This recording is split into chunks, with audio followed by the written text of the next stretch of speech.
Assalamu alaikum students and welcome back to new video. Earlier we have discussed about types of farming in detail. There are three types of farming as mentioned earlier: primitive subsistence farming, intensive subsistence farming, and third one commercial farming. In the last video we have seen primitive subsistence farming. Let's recall what we have learned in the last video briefly. The primitive, that means they use traditional old primitive method for agriculture, for cultivation. They do not use fertilizers or any other modern means of farming. Rather, they follow those traditional way. And this type of farming is labor intensive farming.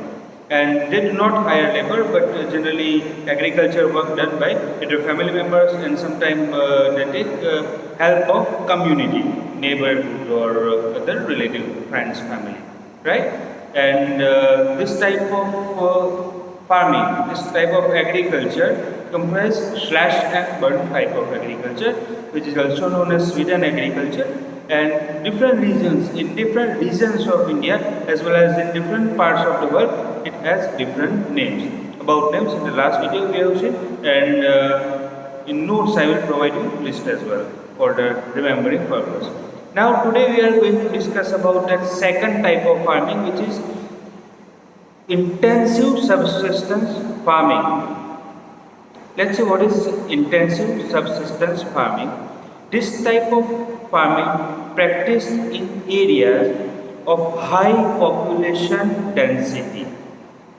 And due to high population density, in countries like India, more pressure on land.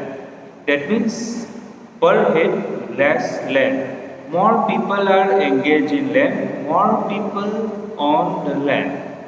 But here pressure is more. That means each of them have small part of land, small piece of land. So here what do? They try to get more productivity from the piece of land. It is labor intensive farming. Here small piece of land, so adoption of machines not feasible for them. So generally most of work done with the help of labor. So intensive subsistence farming is labor intensive work. Earlier we have seen primitive subsistence farming also labor intensive work. They do not use modern machines or tools. They use primitive tools, right? But here there is difference between primitive subsistence and intensive subsistence farming in terms of labor, because in primitive they take help of their family members, and sometimes they take help of their friends and relatives or community members, right? They do not hire laborers, but they take help. I use word here help. But here in case of intensive subsistence farming, they hire laborers, as machines not feasible for them, like harvester tractors not feasible for them. So such kind of work done by human labor, so they hire laborers more.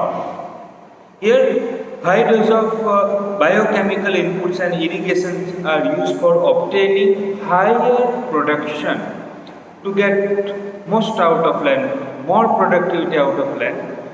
They hire laborers, they can't use machines and tools, but they use some of the modern means of farming, like here biochemical inputs.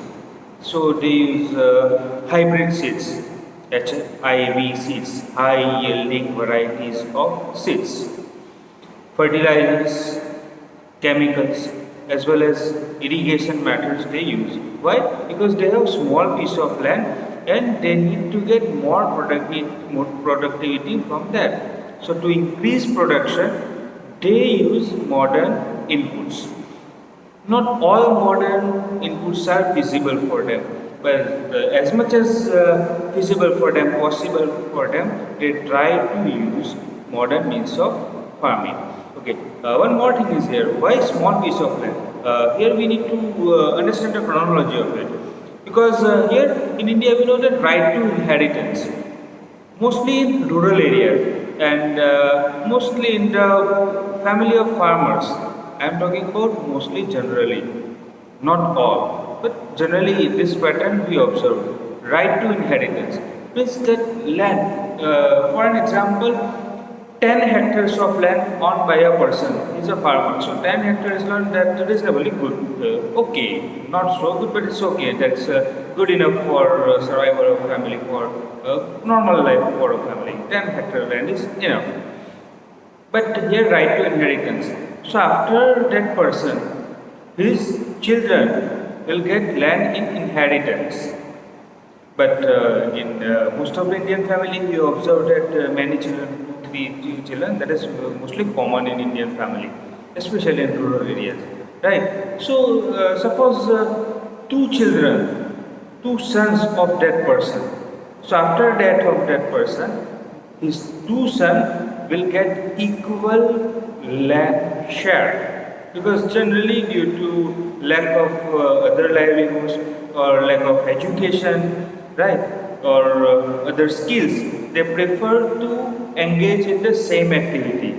Like earlier we have seen in the economics, sectors of the Indian economics, where we talk about, we have done some discussion about primary sector, agriculture sector.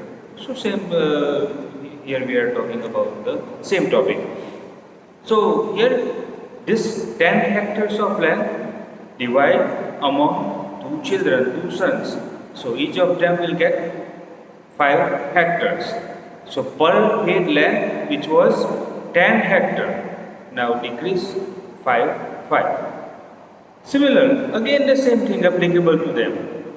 5 hectare land again in the next generation will be divided among sons, 2 or 3 sons of each.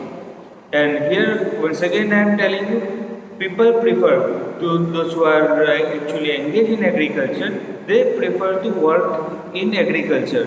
Again I am telling you reasons behind that, like lack of job opportunities, as well as due to lack of education and skills.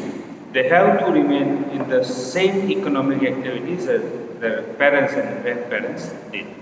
So here due to right of inheritance, generation by generation, per head land decreases. So ultimately those people get land, small piece of land. Not landless, but still they have small piece of land.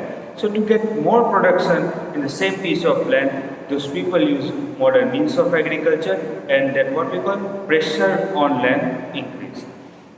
So the farmer continue to take maximum output from the limited land with the use of fertilizers, pesticides, herbicides, HYVCs, etc. Those we call modern means of farming. And one more thing, as I am mentioning along with it, they try to get maximum output. To one of the reasons, as I said, due to lack of opportunities of job, the other opportunities of livelihoods are not available in the area. So people prefer to survive on their land only. So thus there is enormous pressure on the land. So this type of farming is called intensive subsistence farming. So till now we have seen two types of farming: primitive subsistence farming, which use that primitive and here primitive methods, and here they use that modern means of farming in an intensive basis. Alright, that is why what we call intensive subsistence farming. Now we are going to talk about the third type of farming, which is commercial farming. Commercial, this word also clarifies the type of farming, commercial. So of course farming not for surviving family, but actually to earn money for the commercial purpose. Like in the primitive subsistence farming I mentioned, here farming they use mostly food they use, like staple crops they used to grow: wheat, rice, barley, sweet potatoes, cassava, or other. Which type of crops they used to eat as their staple crops? So generally they grow that. They do not grow for selling, but yes, for survival of their family. And sometimes they exchange their crops with other farmers. So they do not go to market and sell, for survival only. That is in primitive subsistence farming. In intensive, here they try to get maximum production from the piece of land, and they sell to local market. And here commercial, so entirely here for the commercial purpose. And this type of farming mainly they grow crops which mainly used in industries as raw material. Right. So let's talk about the commercial farming. So the main characteristics of this type of farming is higher dose of modern inputs. As commercial farming, this type of farming generally conduct into large pieces of land. So using of modern means of farming feasible for them, affordable for them. So here they utilize maximum possible of modern means of farming like high yielding varieties of seeds called HYV, high yielding varieties of seeds, chemical fertilizers, chemical pesticides, chemical weedicides, right? So such type of modern means of farmings they use, as well as they utilize tools and machines, modern tools and machines, harvester, tractor, thresher, those are feasible for them. More they also use that irrigation matters, either bore tube well or water canals. So certain types of irrigation techniques they utilize in the farming. More here, the degree of commercialization of agriculture varies from one region to another region, because region to region, area to area, commercialization is different, and also they take different types of crops. Like for example, rice is commercial crop in Haryana and Punjab, but in Odisha it is subsistence type of crop. Like example, in Punjab and Haryana, there are farmers and there are big farmers. They have large land, so they can grow here commercial type of rice. They take rice in the huge piece of land, but Assam or Odisha, they use like primitive method.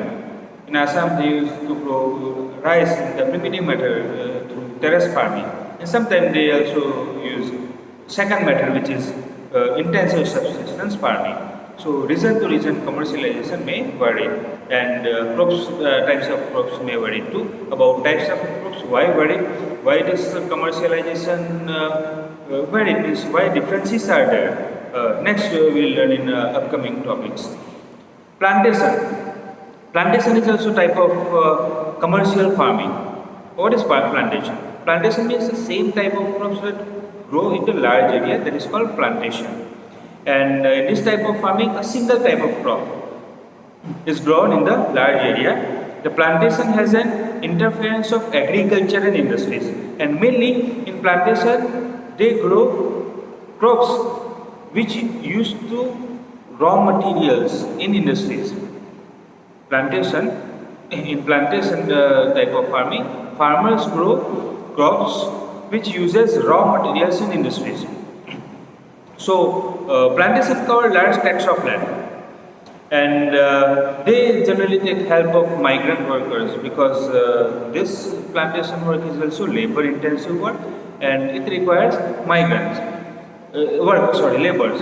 So due to unavailability of laborers, they use migrant workers. Migrant means migration from different areas, different regions. Those are called migrants workers. I think you are much aware about migrant workers after the crisis of them during the first lockdown session in India. They suffered a lot. Sympathy for them. All right. So those are migrant workers. So apart from it, they also produce raw material. They mainly produce raw material in the respective industries. So what are mainly raw materials? Like sugarcane. Sugarcane is raw material, right? Yeah, of course. People used to eat sometime, or they crush it and drink juice of it. Those are side importance of, or side uses of sugarcane. Main uses of sugarcane in India to produce sugarcane and jaggery, right? So sugarcane and jaggery mainly produced in the industries. So sugarcane we count as raw material in industry.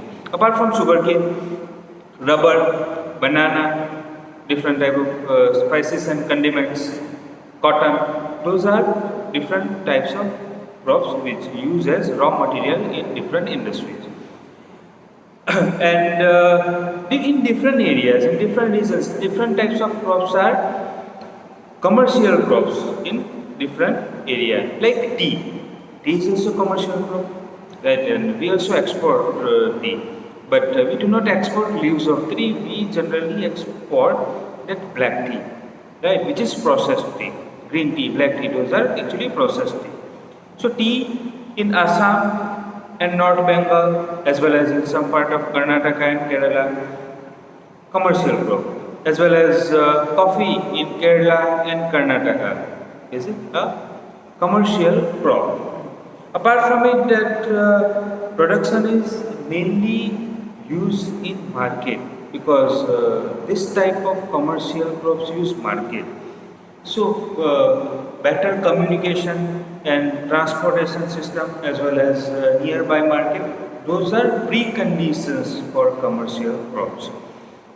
More processing industries are also one of the key factors of commercial crops. Apart from market, communication and transportation, processing industry is also key factor. Why? Because like I just mentioned, tea. Tea we cannot utilize that in a raw form. We need to process it. So processing industries also play a vital role in the commercial crops. So here those are the key factors in commercial crops, market, nearby market, because this type of crop may rot on within short period of time. So nearby market is a precondition. So to send the goods to the market, crops to the market, those farmers need well-developed transportation and communication system, as well as processing industries. So those factors play key role in development of plantation industry, plantation type of farming. So here we have seen three different types of farming. In the next video, we will discuss about cropping pattern, difference between types of farming and pattern. These are types. Now pattern is season wise. In detail we will discuss in the next video. Thank you so much.